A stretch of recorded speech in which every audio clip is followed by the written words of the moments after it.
Sonic's Green Hills Adventure Season 5 Chapter 21 The Infiltration.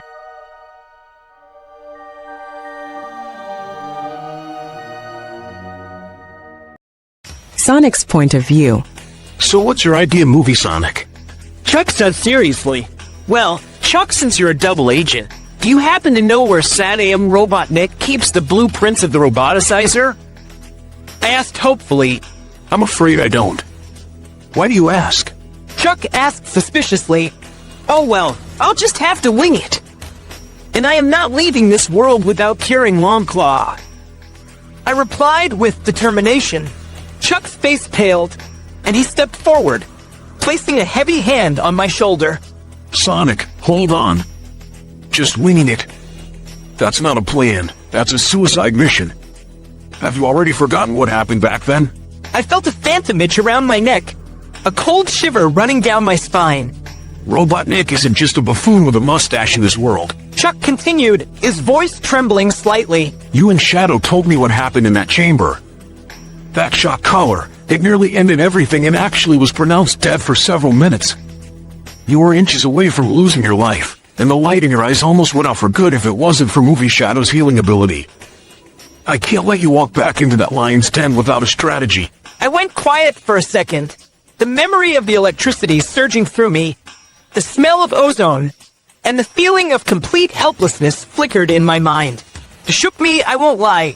My knees felt a little weak, but I looked up at him and forced a confident smirk. I remember, Chuck. Believe me, I do. I said, my voice steadying. But I'm not that same kid who got caught off guard. I've got something he can't account for.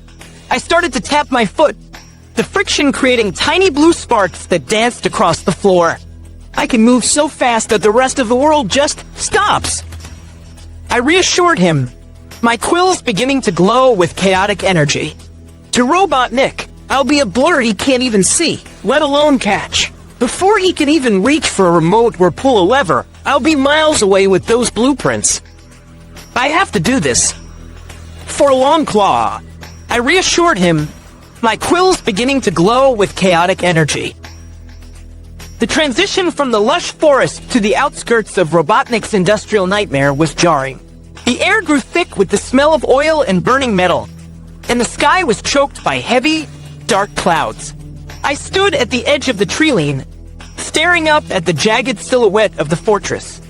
All right, I whispered to myself, stretching my hamstrings. Fast as light, quiet as a shadow. Well, maybe a very loud blue shadow. I didn't just run. I exploded into motion. The world around me hit the brakes. To anyone watching, I would have disappeared in a crack of blue thunder. But from my perspective, the raindrops hanging in the air simply stopped falling. I sprinted across the no man's land. A flat, open expanse filled with motion sensors and hidden turrets. I saw the laser grids sweep slowly, like they were moving through molasses. I timed my jump, tucking into a spin attack that carried me right over the high-voltage fencing. A flight of SWAT bots hovered near the entrance. I didn't even have to hit them. I just ran past so fast that the vacuum of my wake sent them spinning into each other like clumsy toys. I spotted a massive intake fan. At normal speed, it was a blur of steel blades, but to me, it was spinning slow enough that I could see the gaps between the fins. I dove through the opening, landing silently on the internal catwalks. I was inside. The internal map of the fortress hummed with the sound of heavy machinery. Somewhere in the heart of this cold metal maze were the blueprints for the roboticizer and the key to saving Longclaw. I dropped down from the ventilation duct, landing on the cold, grated floor of a long corridor. The air was frigid and hummed with the mechanical heartbeat of the base. I took a step forward, and suddenly, the hallway lit up like a neon nightmare. Red beams of concentrated light crisscrossed the hallway, moving in a complex, rhythmic pattern. These weren't just for show. One touch would trigger an alarm that would bring every SWAT bot in the sector down on my head. Okay, Robot Nick, I muttered, my eyes darting between the shifting beams. Let's see if your tech can keep up with a hedgehog on a sugar rush. The horizontal beam swept downward. I dropped into a low power slide, the blue sparks from my friction trailing behind me as I zipped underneath it with barely an inch to spare. 3 vertical lasers moved toward me like a closing gate. I didn't slow down. I jumped onto the sidewall, running horizontally to bypass the center of the trap before flipping back to the floor. At the far end, a dense mesh of lasers blocked the path entirely, pulsing every half second. I took a deep breath, feeling the chaos energy build in my chest. I waited for the pulse. Now, I moved so fast the air itself seemed to crackle. To any security camera, I was nothing but a blue streak that bypassed the mesh in the blink of an eye. I skidded to a halt in front of a massive circular blast door. Above it, a glowing sign read, Central Mainframe. I placed my hand on the cold steel of the door. The blueprints, the cure for Longclaw, were just on the other side. But as I reached for the control panel, I heard the faint, ominous sound of a hydraulic hiss coming from the shadows behind me. I didn't have time to wait for a hacking program to upload. My heart was pounding against my ribs. A mix of adrenaline and that lingering dread from the last time I played break-in at Robotnik's. I looked at the keypad. It was a complex, multi-layered biometric scanner. Sorry, Eggman, I smirked. But I don't have time for a thumbprint. I didn't need a password. I just needed frequency. I vibrated my hand at a high-velocity frequency, blurring my fingers until they were a hazy blue mist. I pressed them against the locking mechanism, sending a localized kinetic pulse directly into the tumblers. The massive blast doors groaned and slowly stood apart. I slipped through the gap before they were even halfway open. The room inside wasn't a digital server farm. It was a cold, sterile archive. Rows of metal cabinets lined the walls, filled with hard copies of Robotnik's twisted genius. He was paranoid. He knew anything on a network could be hacked by a rebel, but a physical paper sat exactly where he put it. I sped through the aisles, my eyes scanning the labels at 1,000 words per second. Badnik schematics, chemical warfare, genetic mapping. Come on, come on. Where is it? I muttered. Then I saw it. A large, heavy-duty drawer labeled Project R, Reversion and Conversion. I yanked it open. There, tucked inside a protective sleeve, were the original hand-inked physical blueprints of the Roboticizer. The parchment was thick, covered in complex diagrams, gears, neural links, and the horrific process of turning flesh into chrome. But more importantly, scribbled in the margins were the reversal notes, the deroboticization sequences. Yes. Gotcha. I whispered, clutching the heavy folder to my chest. Hang on, Longclaw. I'm coming back for you. But as I turned to leave, the room went pitch black. The only light came from the faint blue glow of my own quills. The silence of the archive was shattered by a sound that made the quills on my back stand straight up. The heavy, rhythmic thud clank of pressurized pistons. It wasn't the tinny sound of a SWAT bot. This was something heavier, denser, and much more dangerous. From the darkness of the main archway, 2 glowing crimson orbs ignited. A massive, specialized badnik stepped into the faint blue light of my glow. It was built like a tank, but shaped like a predatory insect, with 4 hydraulic limbs tipped with serrated pincers. Its chassis was coated in a matte black, non-reflective material designed to absorb kinetic impact. Target identified. A cold, synthesized voice droned. Blueprint recovery protocol initiated. Lethal force authorized. Before I could even blink, the bot lunged. It was surprisingly fast for its size. I rolled to the left, the heavy folder tucked under my arm, as a pincer smashed into the metal cabinet where the blueprints had been a second ago. The steel crumpled like a soda can. I jumped onto the wall, intending to use the momentum for a spin attack. But the bot's head tracked me with terrifying precision. A small hatch on its shoulder popped open, and a series of microtether cables shot out, aiming for my legs. Whoa! I yelled, midair. I tucked my knees and performed a double jump, the cables whistling past my sneakers. Robotnik really stepped up his security budget. I landed on top of a filing cabinet, breathing hard. I couldn't just run past this thing. The exit was narrow, and it was positioned perfectly to catch me if I tried to squeeze by. I had to disable it without damaging the blueprints in my hand. Okay, big guy, I said, the blue electricity beginning to arc wildly around my body. Let's see how you handle a little static interference. I gripped the blueprint folder tight against my chest. Time to see what's under the hood. I smirked. I closed my eyes for a fraction of a second, tapping into that deep well of energy that makes the rest of the universe look like it's stuck in wet cement. When I opened them, the blue glow didn't just flicker. It surged.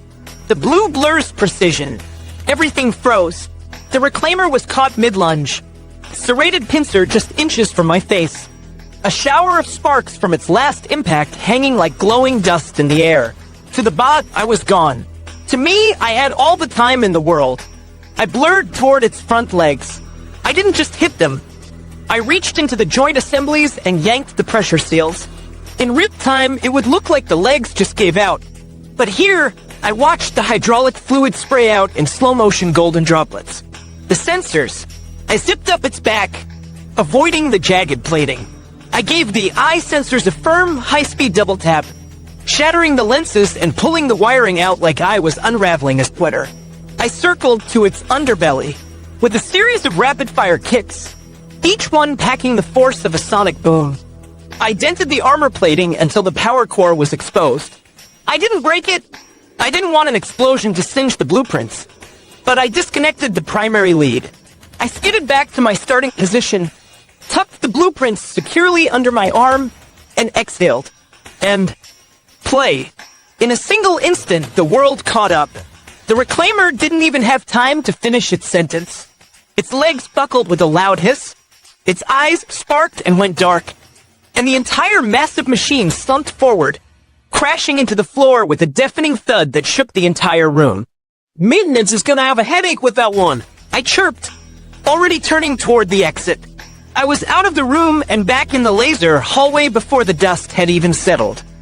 I had the cure in my hands, but the alarm sirens were finally starting to wail. The whole base was waking up. I was halfway down the corridor, the blueprints tucked firmly under my arm, when a high-pitched, discordant hum filled the air. It wasn't a sound I recognized. My vision blurred, and blue electricity dancing off my quills suddenly flickered and died. A hidden panel in the ceiling retracted, revealing a specialized neural dampener. Before I could even register the trap, an invisible wave of sonic pressure slammed into my brain. Wait! No! I stumbled, my legs turning to lead. The blueprints slipped from my fingers, hitting the floor with a soft thud. The world tilted, spinning into a dark vortex. My knees hit the metal grating, and then nothing. The blue hedgehog lay motionless on the cold floor, his chest rising and falling in shallow, labored breaths. The vibrant glow of his quills had faded to a dull, dusty cobalt. From the shadows of the mainframe chamber, the heavy boots of Saddam Robotnik clicked against the metal. He stepped over the fallen blueprints, not even glancing at them. His cold, roboticized eyes were fixed solely on the unconscious hero. Persistent little pest. Saddam Robotnik hissed, his voice a gravelly mechanical snarl. He thought speed was an absolute defense. He forgot that even lightning can be grounded. A squad of SWAT bots marched into the hallway, their red optic sensors scanning the area. They hovered over Sonic, their metallic claws clicking in anticipation. Do not damage the specimen, Robotnik commanded, raising a gloved hand. He is far more valuable to me alive. For now, prepare the stasis pod. Use the reinforced titanium glass model. I want his kinetic energy completely neutralized. If he vibrates so much as a molecule, the dampeners will increase the sedative dosage. The SWAT bots moved with cold, clinical efficiency. They hoisted Sonic's limp body from the floor. As they dragged him toward the high-security wing, his heels left faint scuff marks on the floor, the last trace of the fastest thing alive before the heavy doors of the laboratory hissed shut. Robotnik picked up the blueprints, a dark, triumphant grin spreading across his face. Let him dream of his long claw while he can. When he wakes, he will find that his world has finally stopped turning. The SWAT bots' optics flashed rhythmically as they transmitted a high-priority alert to the command center. Intruder containment complete. Biological anomaly detected in stasis pod 0 to 1. Lord Robotnik, your presence is required. Robotnik marched into the stasis chamber, his cape billowing behind him. He stopped dead in his tracks, his eyes widening behind his dark pince-nez glasses. The stasis pod wasn't filled with air. To neutralize Sonic's friction, it had been flooded with a heavy, nutrient-rich liquid sedative. But the hedgehog inside wasn't the one Robotnik had captured. From the waist down, the blue fur had vanished, replaced by a long, powerful tail covered in shimmering iridescent scales that caught the dim light of the lab. Fascinating. Robotnik whispered, leaning in until his nose almost touched the glass. A biological defense mechanism? Or a hidden lineage? Either way, a localized Marog mutation. It seems our specimen has more secrets than I anticipated. He reached for a console and slammed his palm onto a red override button. Drain the sedative. Wake him up. I want to see the look in those eyes when he realizes he's a fish in a very small bowl. Movie Sonic's point of view. My eyes snapped open. Everything was blurry, distorted by a thick, greenish tint. I realized I was in a stasis pod, which meant one thing. I looked down and my heart nearly stopped. My legs were gone, replaced by my cobalt blue tail that swished instinctively against the glass. Oh no, not now, not here. I pressed my hands against the reinforced glass. On the other side, Robotnik was watching me. His face twisted into a smug, grotesque grin. I had to get out. I tried to focus, reaching for the heat power I'd used to dry off 1,000 times before. Wait, stop! I froze. If I used my heat powers now, trapped in the seal tank, I wouldn't melt the glass. I'd just turn this pod into a giant tea kettle. I'd boil myself alive before I even cracked the seal. I tried to tap into my blue electricity instead, the chaos energy. But as the first spark flickered at my fingertips, a jolt of agony shot through my entire body. The water acted like a massive conductor, turning my own power against me. The moment I let a bolt loose, I'd fry my own brain. I was trapped. No speed, no fire, no lightning. Enjoying the view, Hedgehog. Robotnik's voice boomed through the pod's internal speakers. You look so much more manageable behind glass. Tell me, does the tail come with a manual, or should I just start the vivisection and find out for myself?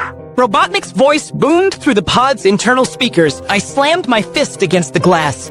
But the water slowed my punch to a pathetic crawl. I was the fastest thing alive, and I couldn't even move 3 inches. The bustling sounds of Knothole Village, the rhythmic hammering of building repairs, and the distant chatter of the freedom fighters usually felt like a comforting hum. But today the air felt thin, and the sunlight hitting the great forest seemed unnaturally dim. Marina's point of view. I stood near the edge of the village, my eyes fixed on the horizon where the dark, smog-filled clouds of Robotnik's territory stained the sky. My hand went instinctively to my chest, clutching the fabric of my tunic. Suddenly, a sharp cold shiver raced down my spine, unlike anything I'd felt before. It wasn't just a bad feeling. It was a physical pull, like an invisible tether tied to my heart was being yanked violently toward the north. Sonic? I whispered, my voice barely audible over the wind. The connection we shared, that deep unspoken bond, was screaming at me.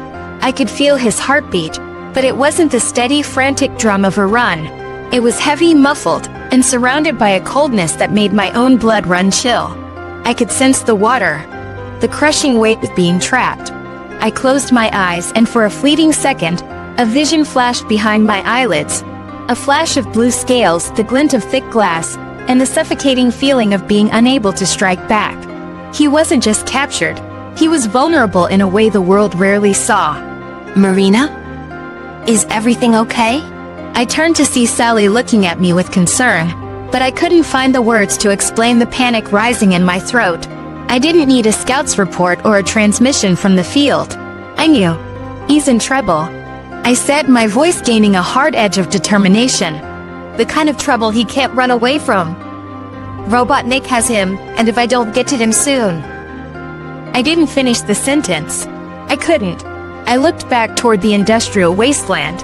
If Sonic was the ocean's fury, Then I was the only one who knew how to navigate the storm he was in. I didn't wait for permission or a backup team. Every second I delayed was another second Sonic spent trapped in that metal and glass nightmare. Guided by the tug in my heart, I navigated the outskirts of the fortress, slipping through the shadows like a ghost until I reached the high-security wing. I pressed my back against the cold, damp wall as the heavy blast doors hissed open. I watched from the darkness as Robot Nick, clutching a folder of blueprints and muttering to himself about biological wonders, marched out of the room with a trail of SWAT bots behind him. The moment the coast was clear, I sprinted inside. Sonic! I gasped, my heart shattering at the sight. He was suspended in a cylinder of murky green fluid. His beautiful blue tail, the secret he carried with such grace, was curled tightly in the confined space. His eyes were open wide with a mix of panic and exhaustion. When he saw me, he pressed his palms against the glass, a muffled, bubbly sound escaping his lips. I've got you, I whispered, rushing to the massive control console overlooking the pod. The interface was daunting. Flickering red monitors filled with complex pressure data and sedative levels. Anyone else would have been lost, but I closed my eyes for a split second, calling on everything I'd learned in that tech class back home. I remembered the logic of the circuitry, the way these industrial systems routed their power. Focus, Marina. It's just a sequence. The dampener. I bypassed the neural dampener first. If I drained the tank while the dampener was active, the shock to his system could be fatal. I rerouted the power flow to the auxiliary lights, causing the room to brighten as the dampener's hum died out. My fingers flew across the holographic keypad. Override code, Alpha 6904. I slammed my hand onto the purge command. Come on. Open up. I gritted my teeth as a progress bar crawled across the screen. The floor beneath the pod began to vibrate. With a loud wet gush, the green liquid began to recede into the floor vents. I could see Sonic gasping as the air returned to the chamber, his tail splashing against the shrinking pool of water. Almost there, Sonic! I shouted over the roar of the machinery. I grabbed a nearby maintenance tool, ready to pry the glass open the second the pressure equalized. The last of the green sedative hissed down the drains, leaving Sonic slumped at the bottom of the pod. The glass hissed upward and I stumbled back, my heart racing. I wanted more than anything to reach out, to pull him into my arms and tell him he was safe, but I stopped myself just in time. Sonic, don't move. I cried out, my hands hovering in the air. I'm still dry if I touch you while you're like that. I'll transform too, and then we're both sitting ducks. Movie Sonic's point of view. I coughed, shivering as the cold air hit my wet scales. My tail felt like 1,000 pounds of lead. I looked up at Marina, my eyes filled with gratitude, but I knew she was right. If we both ended up as merfolk on a dry metal floor, Robot Nick wouldn't even need Badniks to catch us. He'd just need a net to do it. I have to dry off. I wheezed, my voice raspy from the sedative. Give me a minute. I closed my eyes and focused. I began to hum, tapping into the heat power I'd used so many times after a swim. A faint golden-orange glow began to radiate from my torso, spreading down toward the iridescent blue scales of my tail. As the heat rose, a thick white mist began to billow off my lower half. It looked like I was standing in a sauna. It wasn't instant. To do this safely without burning my skin or frying my internal circuits, I had to move the heat in waves. I could feel the scales slowly softening, the magic of the transformation beginning to recede as the moisture evaporated. How long? Marina asked, her voice tight with anxiety as she kept her eyes glued to the security monitors. 60 seconds. I gritted out, the steam now so thick I could barely see my own fins. Maybe 90. It's a lot of surface area, Marina. Every second felt like an hour. On the monitor, I saw a red light flashing. A squad of SWAT bots was moving through the outer corridor, and the heavy thud of Robotnik's boots was getting closer. He's coming back. Marina whispered, grabbing a discarded metal rod to use as a staff. Sonic, hurry. I squeezed my eyes shut, pushing the heat to the absolute limit. My tail flickered, the blue scales shimmering violently as they fought to turn back into fur. The last of the steam swirled away into the vents as the golden glow faded. With a final, shimmering flicker, the blue scales vanished, and my sneakers hit the metal floor with a solid thud. My legs were back, shaky, but back. I'm dry. I exhaled, shaking out my quills. Marina didn't waste a heartbeat. She grabbed my hand, her grip firm and reassuring now that the danger of a dual transformation had passed. We don't have time to celebrate. Robotnik took the blueprints for the roboticizer when he left the room. He was heading toward the secondary lab. We sprinted out of the stasis chamber, staying low as the alarm klaxons continued their rhythmic, soul-crushing blare. If he has the original physical copies, he's likely trying to scan them into his private encrypted server. Marina whispered as we rounded a corner, narrowly avoiding a security camera's sweep. Once they're digital, he can delete the physical evidence and lock the files behind a firewall even I can't break in time. Then we don't let him get to the scanner. I said, my speed starting to return as the last of the sedative cleared my system. We reached a junction with two massive corridors. One led to the hangar, the other toward a reinforced room glowing with a sinister red light. On the floor near the red-lit door, I spotted a single crumpled page that must have fallen from the folder. It was a diagram of a mechanical wing. Longclaw. Marina pointed to the control panel next to the heavy door. If I can jam the internal locks from the outside, he'll be trapped in there with the papers. You can use your speed to phase through or find a vent before he realizes he's a prisoner in his own lab. Let's move, I muttered, my quills sparking with blue electricity once more. I'm not leaving without those papers. I'm bringing her back, Marina, no matter what. Together, we moved toward the door, the weight of the mission and the hope for Longclaw resting entirely on what happened in the next few minutes. Marina's fingers danced across the external terminal, her face illuminated by the scrolling green code. I've got the bypass. On 3, I'm locking the manual overrides. He'll be stuck inside with no way to call for reinforcements. Do it, I whispered, crouched in a runner's starting position. 1, 2, 3. The heavy blast doors hissed open just enough for me to slip through before Marina slammed the digital lock. Inside, the lab was filled with the hum of a high-resolution scanner.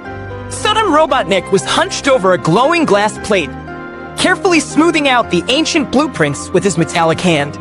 Just a few more seconds. Robotnik muttered to himself, his back to me. Once these are digitized, the great oak and metal will be nothing more than scrap metal. Sorry, Doc, I said, my voice echoing in the sterile room. The library is closed for the day. Robotnik spun around so fast his cape nearly hit the scanner. His eyes widened behind his goggles, seeing me standing there fully dry, fully powered, and very, very annoyed. You! He bellowed, his face turning a dark shade of crimson. How? The sedative levels were enough to put a megalodon to sleep. And your condition. Let's just say I had a little help from a friend. I smirked, glancing toward the sealed door where Marina was holding the line. Now, are you going to hand over those blueprints nicely? Or do I have to take them at Mach 2? Robotnik's hand hovered over a large red button on his desk. You think a locked door and a bit of speed makes you the victor? You're in my house, Hedgehog, and I haven't shown you the self-destruct feature for the archives yet. I saw his finger twitch. He wasn't going to give them up. He was going to destroy the only hope for Longclaw's cure just to spite me. Robotnik's finger trembled over the incinerate button. He was a cornered animal, and he was more than willing to burn the blueprints and the lab to the ground just to see me fail. Don't do it, Eggman. I warned, my muscles tensed. You'll lose your precious research along with me. A small price to pay to rid this world of your pestilence. He snarled. Suddenly, the overhead speakers crackled to life, drowning out the hum of the scanner. Marina's voice came through, but it wasn't her usual calm tone. She sounded like a high-ranking tactical officer, her voice distorted by a static filter she must have hacked into the system. All units, Sector 4 has been breached. Marina's voice boomed through the lab. The Freedom Fighter Vanguard has reached the main reactor core. Thermal overload is imminent. Evacuate all high-level personnel to the hangar immediately. Repeat, the core is going critical. To sell the act, she triggered the emergency pressure release valves in the hallway outside. A deafening hiss of steam rattled the lab walls, followed by a series of programmed explosions she'd set off in the nearby trash compactors. Robotnik froze. His face went from angry red to a sickly pale white. The reactor. But that's impossible. My defenses. Sounds like your house is falling down, Doc. I said, seizing the moment of his distraction. You really want to stay here and go up in smoke for a few pieces of paper? Robotnik looked at the blueprints, then at the door, then back at the incinerate button. The sound of more explosions, which I knew were just Marina being a genius with the sound system, rocked the floor. Curse you. Curse all of you. Robotnik screamed. He didn't hit the incinerate button, he hit the eject archive command, which sent the physical blueprints sliding into a protective metal canister meant for emergency transport. He grabbed his private data drive, ignored the canister, and sprinted for his private emergency exit behind the desk. This isn't over. Hedgehog, if the base is lost, I'll rebuild it on your ashes. The secret door slammed shut behind him. I didn't waste a second. I lunged across the room and snatched the metal canister before it could be pulled into the automated transport tubes. I held it to my chest like it was made of solid gold. Marina, I've got them. I shouted toward the intercom. The core is clear. Let's get out of here before he realizes the only thing exploding is his ego. The chaos Marina created was the perfect smokescreen. We didn't wait for the dust to settle.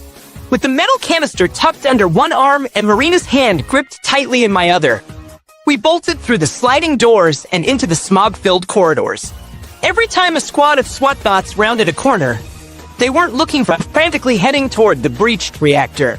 We were just two blurs passing them in the opposite direction. We reached the high-level catwalks overlooking the forest. I didn't bother with the stairs. I scooped Marina up, tucked the blueprints into my quills, and jumped. We hit the soft moss of the forest floor just as the distant sounds of Marina's decoy explosions finally faded.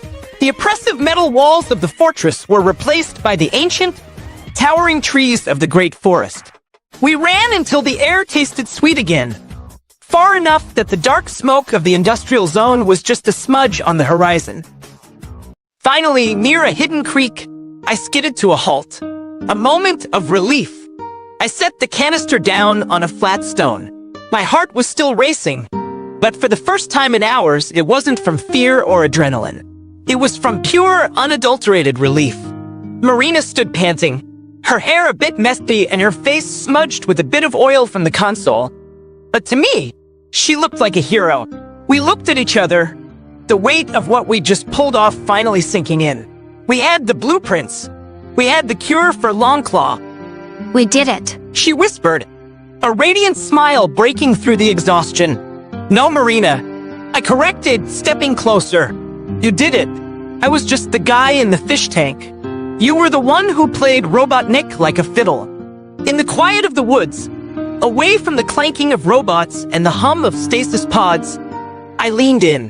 Marina met me halfway, and we shared a kiss that felt like the first breath of fresh air after being underwater for a lifetime. It was a victory lap for the hearty reminder of why we were fighting so hard to save this world. I pulled back, grinning ear to ear, and picked up the canister. Come on. Rotor is probably driving himself crazy waiting for us.